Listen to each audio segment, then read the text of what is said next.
उन्हाळा आला की मुलांना सुट्ट्या लागतातच आणि या सुट्ट्यांमध्ये दुपारी लहान मुलांनाच काय तर मोठ्यांनासुद्धा हलकी-फुलकी भूक दुपारी लागतेच आणि या हलक्या-फुलक्या भुकेसाठी आपण बनवणार आहोत आज टेस्टी, चटपटीत, कुरकुरीत भडंग म्हणजेच चिवडा. तर चला मग वेळ न वाया घालवता लगेच रेसिपीला सुरुवात करूया.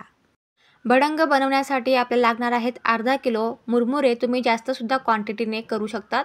तर इथे मी अर्धा किलो मुरमुरे घेतले आहेत. आता हे जे मुरमुरे आहेत ना, आता क्रिस्पी आहेत. परंतु काही वेळा काय होतं की आपण जेव्हा हे भडंग बनवतो तेव्हा तो क्रिस्पी असतो, परंतु संपेपर्यंत तो अजिबात क्रिस्पी राहत नाही, वातड होऊन जातो. तर काही मी टिप्स सांगते आहे, त्या तुम्ही नक्की फॉलो करा. व्हिडिओ शेवटपर्यंत बघा, म्हणजे तुमचासुद्धा भडंग संपेपर्यंत क्रिस्पी राहील. गॅसच्या मीडियम फ्लेमवर कढई ठेवायची आहे. कढई छान प्रकारे गरम करून घ्यायची आहे. कढई छान गरम झाले की लगेच गॅसची फ्लेम आपल्याला लो करून द्यायची आहे आणि याच लो फ्लेमवर आपल्याला मुरमुरे छान प्रकारे गरम करून घ्यायचे आहेत. लक्षात घ्या, मुरमुरे अगदी काळपट किंवा सोनेरी रंग करायचा नाही, तर फक्त मुरमुरे आपल्याला गरम करून घ्यायचे आहेत. गरम केल्याने काय होतं की चिवडा म्हणजेच भडंग संपेपर्यंत अजिबात वातड होत नाही, मस्त असा कुरकुरीत राहतो आणि कुरकुरीत राहिल्यामुळे आपल्यालासुद्धा खावंसं वाटतं. तर जेमतेम 2 मिनिटापर्यंत मुरमुरे अगदी गॅसच्या लो फ्लेमवर गरम करून घ्यायचे आहेत. अगदी काळपट किंवा ब्राऊन अजिबात करायचे नाही, तर फक्त हातात घेतल्यानंतर मुरमुरे गरम लागतील एवढ्यापर्यंतच आपल्याला मुरमुरे छान गरम करून घ्यायचे आहेत. गरम केल्यानंतर एका मोठ्या भांड्यामध्ये आपल्याला हे मुरमुरे ट्रान्सफर करून घ्यायचे आहेत आणि पूर्ण मुरमुरे आपल्या अशाच प्रकारे 2 मिनिटापर्यंत गॅसच्या लो फ्लेमवर गरम होईपर्यंत परतून घ्यायचे आहेत आणि तुम्ही बघू शकतात आधीपेक्षा मुरमुरे छान क्रिस्पीसुद्धा झालेले आहेत. आता मुरमुरे गार होईपर्यंत बाजूला ठेवूया. तोपर्यंत एक ठेचा तयार करून घेऊया. एका लहान मिक्सरच्या भांड्यामध्ये 20 ते 25 लसणाच्या पाकळ्या घ्यायच्या आहेत. या पाकळीमध्येच 3 लाल सुकी मिरची घ्यायची आहे. जर तुम्ही जास्त तिखट खात असणार तर मिरचीची क्वांटिटी तुम्ही वाढवू शकतात. तर इथे मी 3 लाल सुकी मिरची घेतली आहे. त्यानंतर अर्धा चम्मच जिरे घेतले आहे, अर्धा चम्मच बडीशोप घेतली आहे आणि हे सर्व जिन्नस आपण ठेच्यासारखं दळून घेणार आहोत. तुम्ही हे सर्व जिन्नस खलबत्त्यामध्ये सुद्धा ठेचून घेऊ शकतात. तर इथे मी मिक्सरमध्ये हा ठेचा तयार करून घेतला आहे. आता हा ठेचा आपण जरा वेळ बाजूला ठेवूया. तोपर्यंत एका कढईमध्ये आपण गॅसच्या मीडियम फ्लेमवर तेल गरम करून घेऊया अर्धा कप. तर इथे मी अर्धा कप तेल घेतलं आहे. तेल छान गरम झालं की यामध्ये 1 कप शेंगदाणे टाकायचे आहे. शेंगदाणे निवडताना बारीक आणि सुरकुत्या वळलेले शेंगदाणे घ्यायचे आहे. ते शेंगदाणे खूप छान गोड आणि चिवड्यामध्ये अतिशय टेस्ट लागतात. आता या शेंगदाण्यामध्ये टाकूया अर्धा चम्मच मीठ. मीठ टाकल्याने काय होतं की चिवड्यामधील शेंगदाणे अजिबात अळणी लागत नाही. तर शेंगदाणे छान कुरकुरीत होईपर्यंत फ्राय करून घ्यायचे आहेत. आता याच शेंगदाण्यामध्ये आपण टाकणार आहोत अर्धा कप डाळवे म्हणजेच फुटाण्याची डाळ. आता ही डाळसुद्धा छान प्रकारे कुरकुरीत अगदी सोनेरी रंग येईपर्यंत परतून घ्यायचे आहे.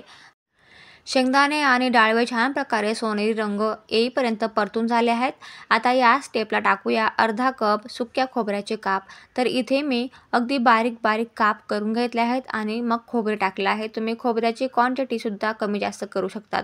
जर इथे तुम्हाला शेंगदाणे, डाळवे आणि खोबरे जर तुम्हाला आवडत नसेल किंवा थोडंसंच आवडत असेल तर तुम्ही कमी जास्त क्वांटिटी करू शकतात.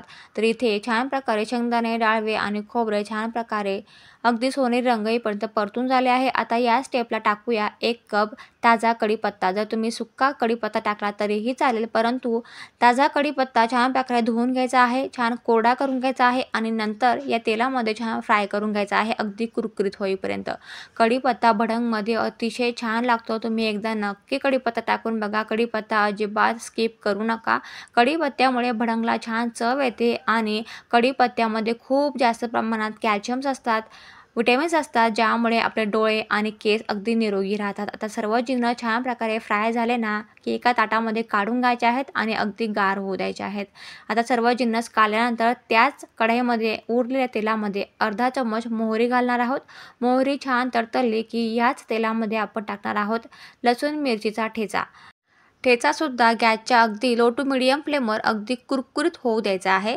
ठेचा कुरकुरीत झाला ना की यामध्ये टाकूया अर्धा चम्मच हिंग.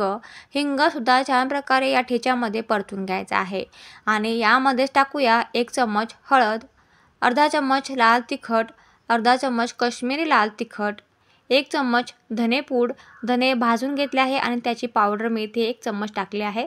चवीनुसार मीठ टाकूया. आधीसुद्धा आपण अर्धा चम्मच मीठ टाकला आहे, त्यामुळे बेतानेच आपण मीठ टाकून मसाला छान प्रकारे परतून घ्यायचा आहे.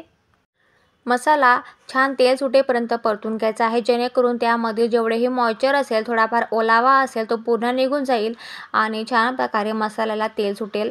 तेल सुटेपर्यंत मसाला छान परतला ना की भडंगला अतिशय छान चव येते आणि भडंग जास्त दिवससुद्धा टिकतो.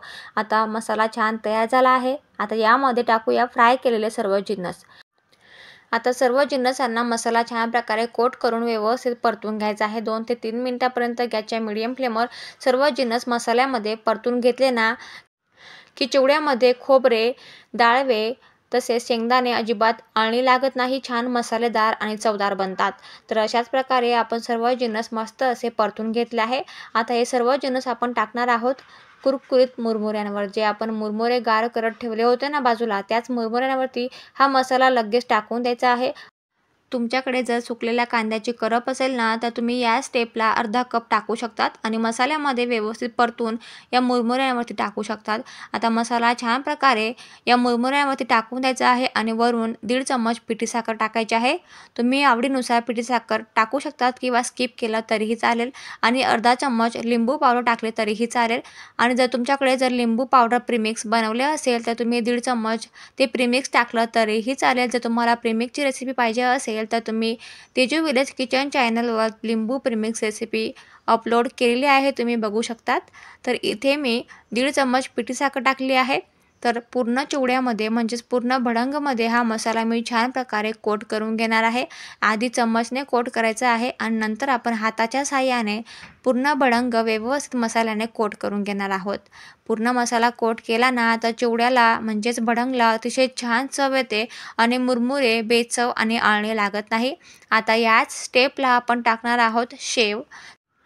तुम्हाला जी शेव आवडत असेल म्हणजेच खारी शेव, तिखट शेव किंवा आलू शेव असेल, तुमची आवडती शेव तुम्ही या भडंगमध्ये टाकू शकतात. पापडी जरी टाकली तरीही चालेल. तर इथे मी बारीक खारी शेव घेतलेली आहे आणि ही खारी शेव मी या भडंगमध्ये ॲड करणार आहे. खारी शेव टाकल्याने भडंगला अतिशय छान चव येईल आणि ही शेवसुद्धा आपण या भडंगमध्ये पूर्ण एकत्र करून द्यायची आहे, पूर्ण मिक्स करून द्यायची आहे. आता आपला हा भडंग तयार झाला आहे.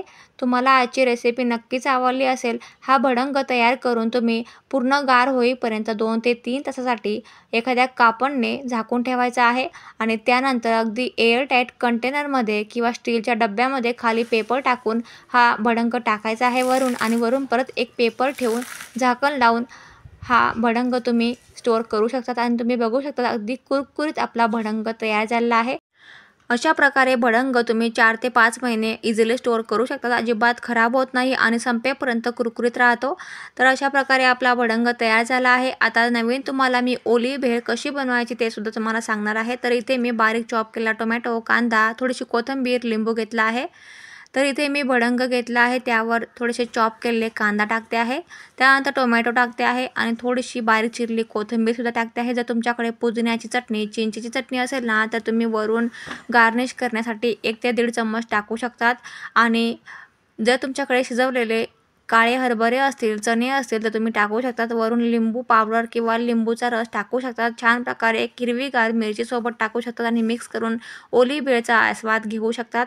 अशा प्रकारे तुम्हाला कोरडा भडंग आणि ओली भेळ कशी वाटली मला कमेंट करून नक्की सांगा.